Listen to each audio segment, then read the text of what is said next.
Hello again. This is third week, I guess, of online classes. Hard adjustment, but we're making it. This week we have two classes, both going to the scientific revolution. I've got one handout for both classes. It's 9 pages. We're going to do the first 4 today, and we'll cover the last 5 in class on Thursday. Scientific revolution is in the foreground then, as far as this week is concerned. It's one of the huge steps out of the Middle Ages into modern times. Remembering perspective, background illuminates the foreground, clarifies it, explains it, makes it easier to understand and appreciate. And so we're going to look a lot of background today. The place to begin, I suppose, is with defining the terms. Scientific first and revolution second. Defining scientific is quicksand, and we're going to walk right around it and not get stuck. I'm simply going to say for scientific, anything that's scientific is an attempt to explain nature, something in nature, without reference to religion, with sole evidence, with sole reliance, nothing else but evidence. Revolution. A revolution is a sudden, drastic, important change. This change happens lightning fast. Now, the dates of the scientific revolution are easy to be real precise about it. It runs from 1543 until 1687. And you say, that doesn't sound sudden, that doesn't sound lightning fast, that sounds like about 135 years. And of course it is 135 years, but in the relative sense, if you measure that 135 years it took to create a new science on huge topics like the nature and shape and laws of the universe, it took 135 years to create a new science. If you compare that to the age of the old science, which at that time was pushing 3,000 years, 130 years is insignificant. 130 years is fast compared to the 3,000 year old science. So revolution, sudden, drastic in that sense. The two scientific fields within science that we're going to be looking at are, number one, cosmology, and number two, medicine. Medicine's pretty easy to define, and I don't think we need to worry about that, but cosmology is different. Cosmology, it's C-O-S-M-O-L-O-G-Y. It comes from the Greek word cosmos, which translated means any community, from a city to the universe, that is under law. And so cosmology is the effort to understand the structure of the universe, the shape of the universe, and the laws under which the universe operates, universal scientific laws, in other words. The old universe was very old, as I say. It had its origins. The old science began with the inventors of science, the ancient Greeks. Greek science was added on to, but mostly adopted by the Romans. So it's got a powerful pedigree. It's got a very prestigious past to it, and it acquired some very powerful allies as the years passed by. And one such ally was the Christian church. As far as the Christian church was concerned, the old universe, the Greek and Roman universe, was just exactly what the doctor ordered. Christianity, the Christian belief, as it was understood then, fit into the old universe the way a hand fits into a right-fitting glove. It could not have been a better fit. The old universe is kind of Christianized, but it's the same. They both reinforced each other. They were in lockstep with each other. And then the old universe had an ally that went back to the very beginning, and a lot of it still lingers with us today. And that ally is common sense, what you can see with your eyes and know to be true, things that seem to be demonstrably true without any kind of scientific justification necessary. You see the sun rises each morning behind me in the east, and then go to the front of the house. Late afternoon, the sun begins to go down. Sunrise, sunset. Common sense tells you that. Drop two objects at the same time from the same height. The heavier one's going to hit the ground first. Anybody knows that. It's not true. And nobody even thought to measure it before the scientific revolution. It was just taken to be the truth. Come out here on a clear night, look up, and where are you? You're obviously at the center of things. You're obviously at center stage. You're at dead center of everything you see. And everything you see is everything there is. So you're at the dead center, and you're not moving. Your world is round, but it's motionless at the same time. And those things are just clear to the senses, what you call common sense, but they're all not true. Even though some of the phrases that we use today come to us from that old universe. We still talk about the sun rising. We still talk about the sun setting. We talk about the importance, and I'll explain where this ties in a minute. We talk about the importance of getting a tune-up from your mechanic. We talk about dead center. We talk about center stage. The planets have the same names now as they did then. We talk about rock bottom, and all of those phrases come to us with reference to derived from the old universe. So that old universe was tough, it was durable, it was long-lived, it was comfortable, and it was home.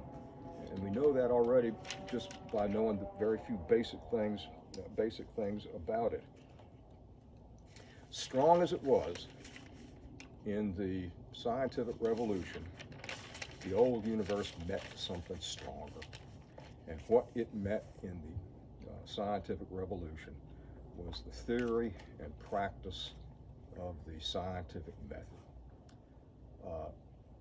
whereby an investigator or a scientist puts forward a theory or a hypothesis or a proposition and then tests it against evidence to determine whether you have a truth there or a falsehood.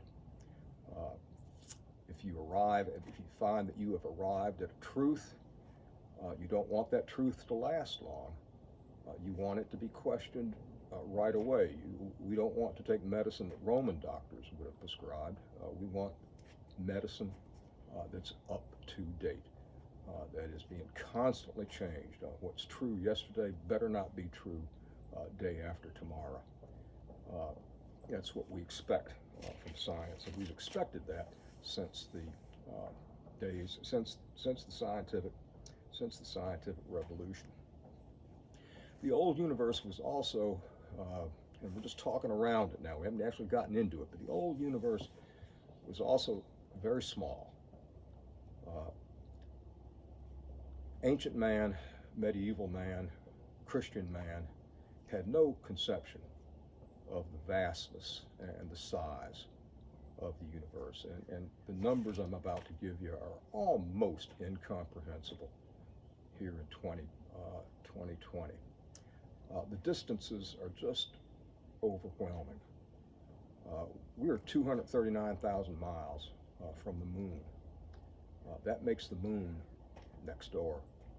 That's one of the shortest distances in the entire universe from any one place to any other one place, 240,000 miles.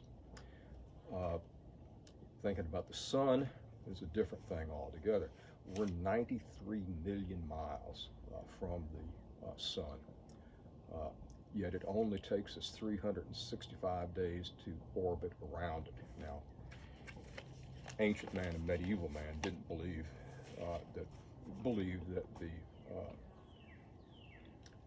that the sun did not move, but that's one of the great changes that's going to take place. The distance from the sun to one of the very furthest out planets, Pluto, is 3.1 billion miles. Takes us, in today's science, 365 days to make an orbit of the sun. It takes Pluto 250 years to make a orbit around the sun. In other words, a year on Pluto is 250 Earth years, 250 Earth years long. So cosmology is big, it's vast, a lot of it defies common sense, a lot of it goes against common sense, a lot of it is a challenge to religion, and it makes its way with lightning speed, considering everything it was up against.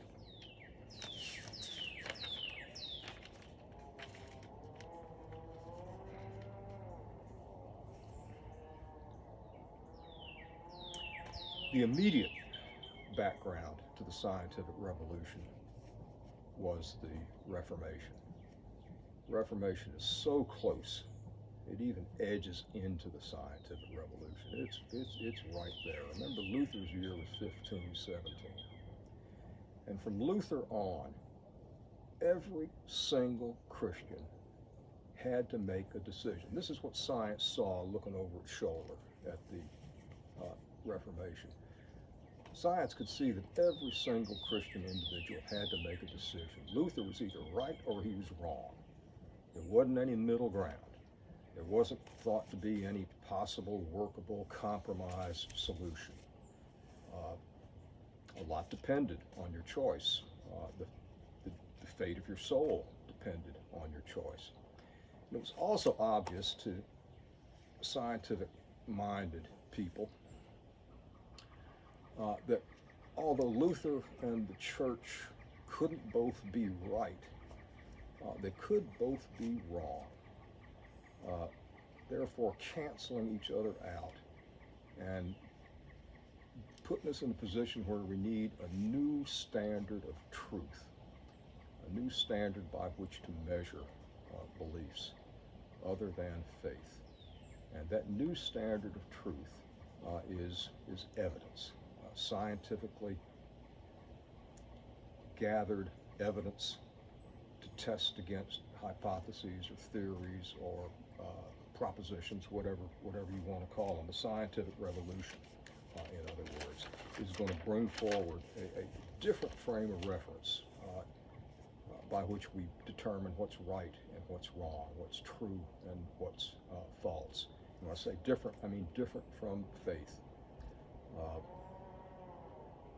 Based on research and on evidence. Now let's look at the old universe in more detail. The old universe was God's creation. It was therefore perfect in every way. It was perfectly circular. It was perfectly centered by Earth. It was perfectly finite. And what I mean by that was that from the Earth to the furthest away orbit of the furthest away planet moving around the Earth, that's the diameter of the universe. And beyond that furthest away orbit, there's nothing. Nothing in any way comprehensible to the human mind. The universe has an outer edge, in other words, a limit beyond which it does not, cannot, will not go. That makes so much sense. It's so reassuring to know that you don't have to think about what lies beyond, because it can't be known. It can't be known. Everything within this universe is circular, including the Earth, and everything within this universe makes an orbit around the Earth. The Earth is perfectly round, and it's motionless. It does not move. The Greeks had an explanation for the motionlessness of the Earth. It has to do with, it was a philosophical kind of definition that I've never really understood. But the church had a definition for the motionlessness of the Earth that's easily understood. The church believed that the Earth can't move, doesn't move. Why? Because it's too heavy. It's too weighted down. What's it weighted down with? Well, the Earth is weighted down with sin.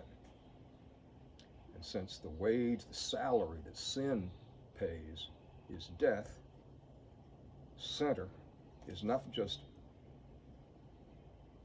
center stage, where God created life, only place in the universe, where God made the redemption of man possible through the crucifixion and the resurrection. Where else would God have done that other than the center stage? But the Earth is more than center stage. Because of the weight of sin, it's not just center, it's dead center. Dead center.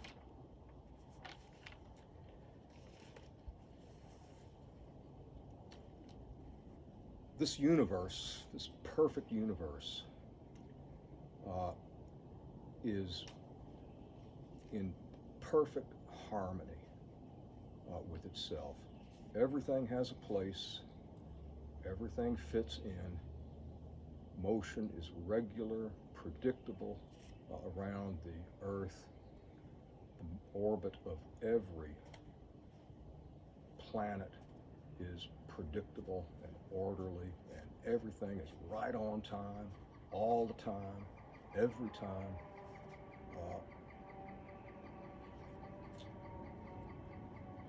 So much so that if we had ears to hear it, we don't.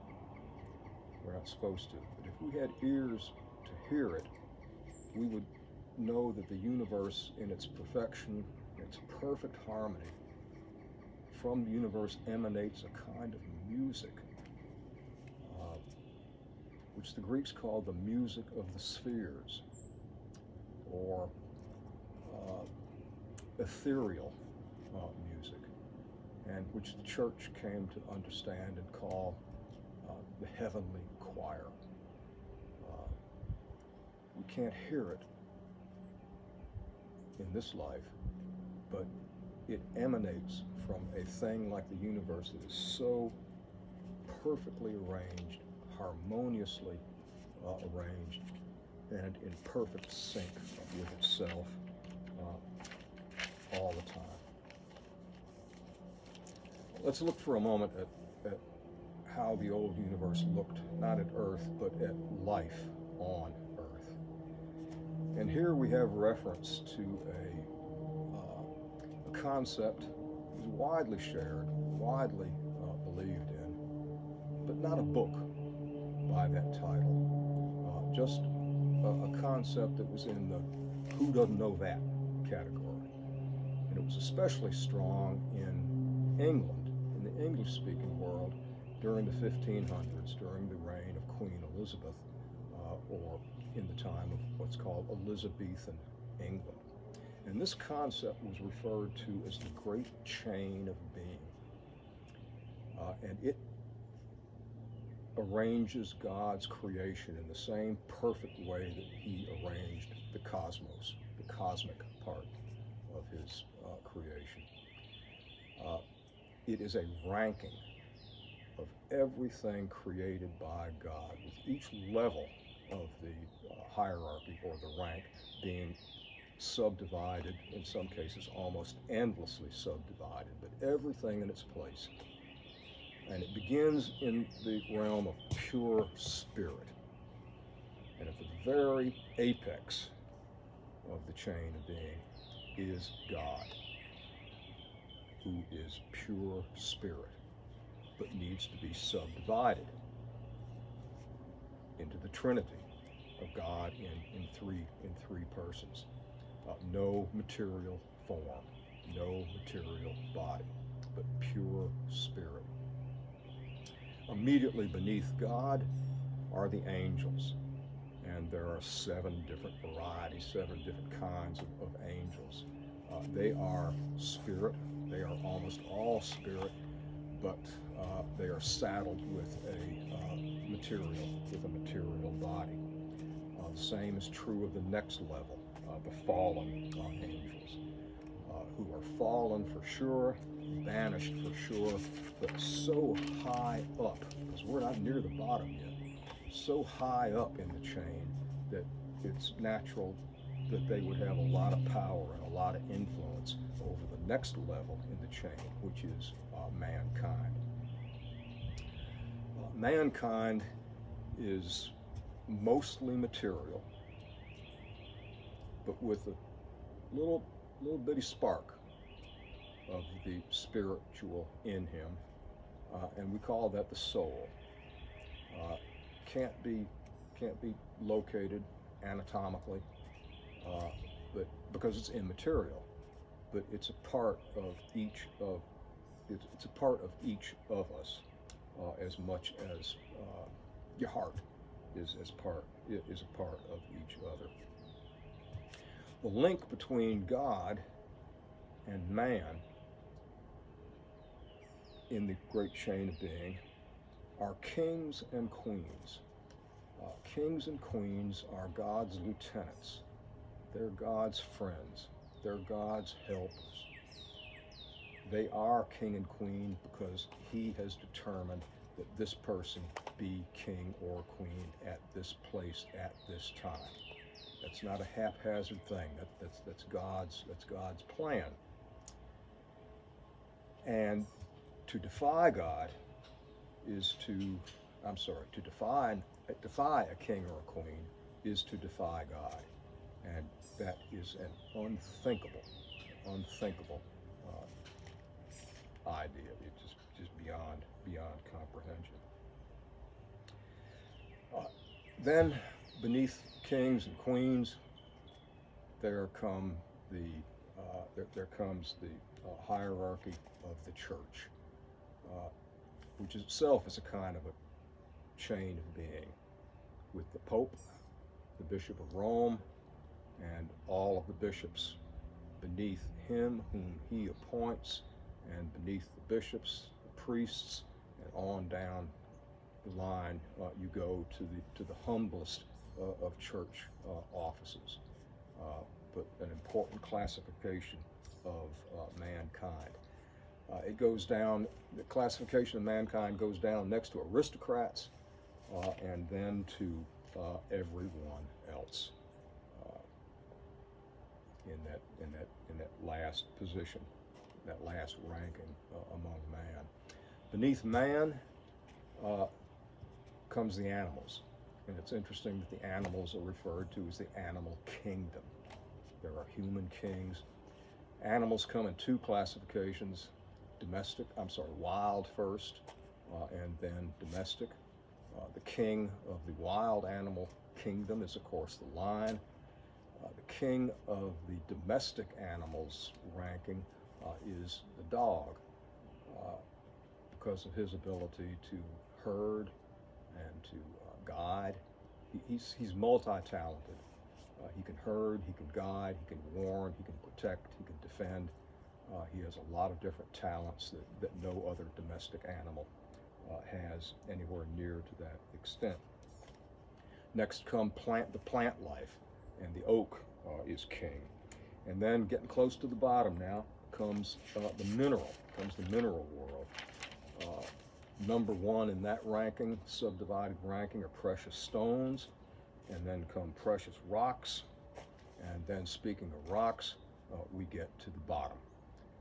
Not the bottom, we still call it today rock bottom. There is nothing created lower in the hierarchy than rock, I should say. In this hierarchy, just as in the universe beyond, everything is in its place. Everything is where it should be. God wouldn't have designed things any other way. Everything's in its place. Everything is in harmony. There's a kind of ethereal music that emanates from it. On earth, there's peace, love. Everything needs to stay in its place. A thing is in the chain of hierarchy because it's supposed to be. And any change in the chain is injurious, to say the least, to God's plan. Laid out before us, as anyone with two eyes can see. Well, the scientific method is going to attack that chain and the whole structure and nature and laws of the universe as well. And the attack began, the scientific revolution began, amazingly enough, with a almost unbelievable coincidence. Two events, same year, are the kickoff for the scientific revolution. In 1543, the Polish mathematician, and I'm not saying astronomer, because I don't think you really can speak of astronomy until you have the telescope, and we don't have the telescope yet. Polish astronomer Copernicus challenged the cosmology of the old universe. And in the same year, Vesalius, a doctor, challenged the old universe's conception of human anatomy. Vesalius' work was called The Fabric of the Human Body. And Copernicus' work, his book, was called On the Revolution of the Heavenly Spheres. And Copernicus, and there's a map on page 2 of your handout that shows very clearly the change that he believed ought to be made if we are to approach truth by a scientific standard, is to swap the earth and the sun out with each other, to take the earth out of the center. That would have been a geocentric universe, and put the sun in its place to give us a heliocentered universe, or a sun-centered universe. The earth, in other words, with Copernicus, is no longer as special as it once was. It moves along with everything else in the universe, except for the sun, which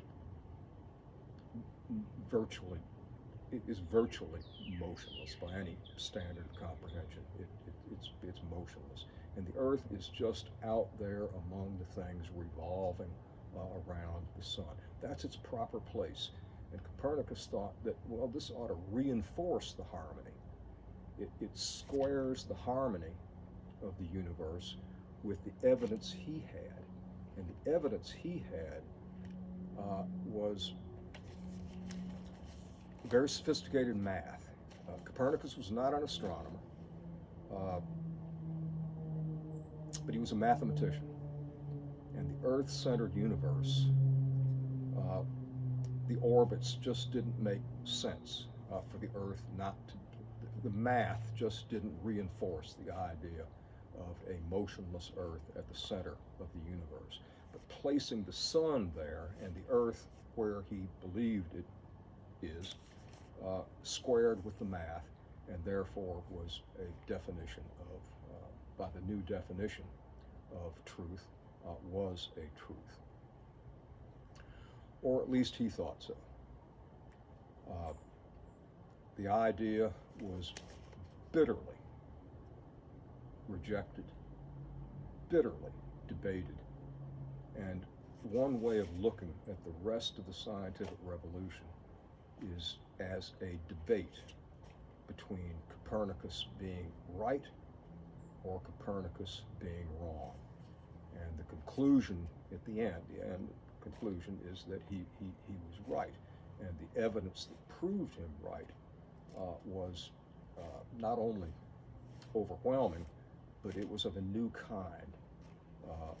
The evidence came from sophisticated math on the one hand, and or sophisticated or enhanced observation on the other hand. But from Copernicus on, and he died shortly after 1543. From Copernicus on, the scientific revolution is an effort to test that hypothesis, the theory. And he put it forward as a theory that the Earth is not the center and that it does move. There were a lot of interesting stories along the way. The one closest, I think, to Copernicus' time was the sad story of Giordano Bruno, B-R-U-N-O. Bruno was a memoriologist, if there is such a word as that. Bruno had a photographic, apparently endless memory, and he made a living teaching that skill, trying to others. He wasn't a scientist himself, but he wrote about science. He understood something of what's going on in the scientific world in his time, the 1590s, 50 years after Copernicus. The debate was in full rage by that time. And Bruno thought that Copernicus was right. And he also thought that the great chain of being and God's universe was wrong in that it did not make provision for life elsewhere, life beyond terrestrial life. He thought the chances of life elsewhere in the universe were excellent. He had no evidence in the world to back that up. And he was on the way John Wycliffe and John Huss were on very thin ice in their time. In other words, they could go through the ice to their doom at any second. And Bruno got in trouble with the Inquisition in Rome. He was tried. He was given every opportunity in the world to retract this idea about life elsewhere in the universe, and he wouldn't do it. He refused to do it. And so in 1600, the year 1600, he became the first martyr to the scientific revolution. He was burned alive in Rome by the Inquisition in the year 1600. Usually the opposition was not that fierce. Usually the opposition was not that lethal. But it could be, as we'll see, or nearly so, as we'll see with Galileo. Now, Galileo invented, we have to say that Galileo invented the telescope. Now, you've got a picture of Galileo's telescope in the handout, and we need to understand that his telescope was a toy by modern standards. But again, for sophisticated enhancement of the heavens, you have to begin somewhere. And Galileo was able to make quite a few discoveries with his telescope. But I want us to end in the handout with the next page, which is a very short poem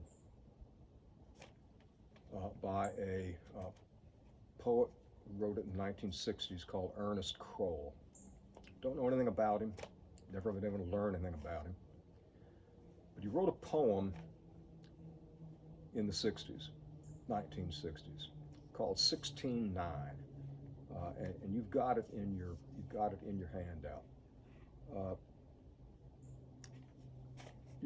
One of the assignment questions that you'll have for the next assignment will be to explain what you think the meaning of that poem is. And I'll just say at this point that he's describing two events that occurred in the same year. and he's contrasting them with each other, not 10 lines long, and he's contrasting them with each other. And the two events both came in 1609, as I say. One was the beginning of church services at the Church of San Miguel in Santa Fe, New Mexico, the oldest church in North America. And the other was the invention in faraway Pisa, Italy, Galileo's invention of the telescope. And he contrasts those two events with each other, and the key word in the poem is the word shackling.